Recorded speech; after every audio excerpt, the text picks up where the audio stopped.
Hello and welcome to the Temple of Tomes with your host, Indie Comics Jones. Today is September 27th, 2021. This is episode 423. The Edge is what we're looking at today. This is the number 2 issue coming out from Second Sight, and it comes in at a whopping $3.99. Now, first off, I am jumping off this series. This is no longer a recommend. First off, we got the first issue came out, God, I want to say like 6 months ago, and I totally forgot it. I had to reread it, and it wasn't even jarring my memory back. But basically, what I can glean from this is a bunch of mercenaries have been given like a super serum of some kind, or genetic testing, or their genetics have been changed. Their DNA has been changed where they have superpowers now. And unfortunately, one of them has gone off the reservation, so to speak, and his wants revenge against all of them. So, not much of a premise there, but just imagine Captain America going crazy, and I think that's kind of where it is. Now, this is the first issue we're looking at. Let's take a look. We have the same team on both of these. I brought the other one out just in case because I want to show you some stuff in here. Marvin Wynn is the writer and creator. Mark Louis Voyak, Voykankiat. He also goes by Mark V. James is pencils and inks. James Reed is letters, and Luis Antonio Delgado is the colors. Now it's the same team on both. All right. So really quickly, here's some of the things that I was dealing with this. They really don't go into a backstory of Reverent. I believe that's his name. And see, they label him up here, but you can barely see that. I mean, it wasn't until I came through like the third time that I noticed that even up there. I just thought it was part of the design of the back wall. So they name off these guys. Now, I think the one thing that could have really helped this comic is if there was some kind of glossary at the beginning, just talking about who was who and what their powers were, because boy, they just throw them all at you at once and you're not sure what they're doing or what's going on with them. And I know probably in the mind of the writer and the artist, they know what's happening, but it's not translating well to the reader. Like I said, I read these twice, and yeah. So we have Tartable, who's some kind of agent. It's not really clear, but he's got a group of these superhuman soldiers that he sends out. This is Reverend, who's gone crazy. It's 2 years later now, and they are trying to hunt him down. And I guess he just gets crazier as the days go by. He does more crazy stuff.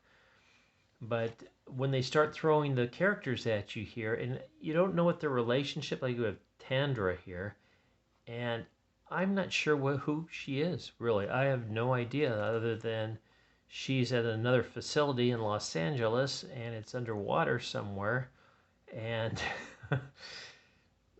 she's tracking Reverent. So then we start getting the other guys here. And this one kind of threw me off for a minute because I saw Bolt here, and I thought this was Bolt. Not realizing there's an actual person standing here, as he seems to blend in pretty well with the wall there. And then they say Mystic over here. I don't know what his powers are. And then we have another character here, and she's going inside to infiltrate. They're trying to track down Reverent. This is the first issue still. Minutes later, and it turns out to be a fake place. They're just trying to blow up all these mercenaries, super mercenaries, and her name is Interim. Why she's called that, I do not know, but we get Blaine. I don't know what his powers are other than it appears he's good with guns. And that's the way the first one went. So I thought it was kind of interesting. I was like, okay, let's see what happens to the second. Maybe it'll explain things more. No, it did not. And in fact, what we got here was a lot of like stuff that didn't seem to make sense. We're getting bits and pieces of things. So it seemed very difficult to follow. Also, the art style changed very radically, and I'm going to point out a couple places here. They keep introducing characters. We don't, like I said, there should be some kind of glossary telling who the players are. Sometimes their hair changes, and you think they're one person, and then they're another. Like we've got Tartable here now. He's graying on the temples, and I'm not sure. They're having a funeral for someone that died in the first issue, yet he's not dead. So I'm not sure what the heck is all going on. Reverend is still alive now, and somehow he can make copies of himself, make his own gang. And you can see here's Tartable here. The gray's gone. What's going on with that? I don't know. Maybe the colorist missed on those. And here's the person that they thought was dead from the first issue, but he's still alive, and I can't remember his name. Honestly, it was either spin-off or something like that. So Tartable's about to, not Tartable, Reverent is about to wound him. Now look at this drawing here, okay, versus what we got in the first issue. Look at how the art style has changed. I'm sorry, I bumped the camera there. But you got like these soft tones going in here. And now you get like this almost coloring book look, you know, where you have the dark line and you color within that line. That's almost what it looks like on a lot of these pictures. His hair, for instance. And just to show you what Blaine is going through, let's go to here's a big picture of Blaine. This was him from issue 1, and this is him in issue 2. And as you can see, his look has changed a lot, but this is the same exact team on this. So it's a little bit confusing on things like that. Like I said, this bounces around. It starts like little subplots, then abandons them, and we still don't know why Reverent wants to knock off all the other agents, or what even this agency is. We just don't know anything. There's no synopsis. Very confusing. So this is a new character they bring in. Her name's Rando. I don't think she's ever really introduced.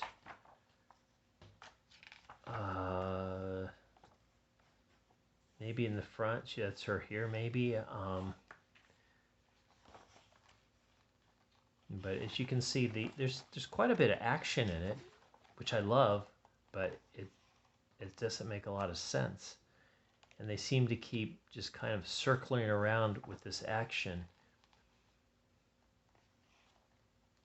You know, the repercussions are just not really fleshed out. So we don't know what's going on and why. As you see, Blaine is chasing Reverent, and he looks totally different than he did in the first one. I'll show you what he looked like in the first issue. Get a picture of him here. You can see him up here, and you see him here.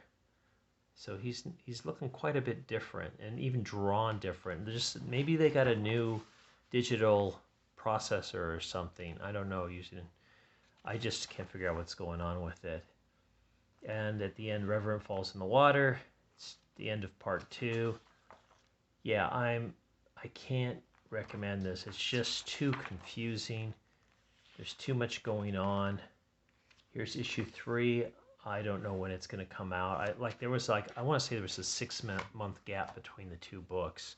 And if you're not going to bring us up to speed of what's going on, or even introduce what they are and any of this stuff, it just makes it a very difficult read.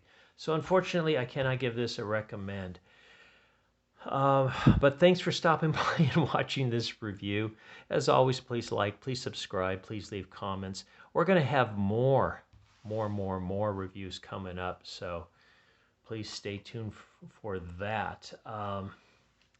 And as always, please like, please subscribe if you haven't, and you can even leave comments if you wish. This is Indie Comics Jones from the Temple of Tomes, bidding you adieu.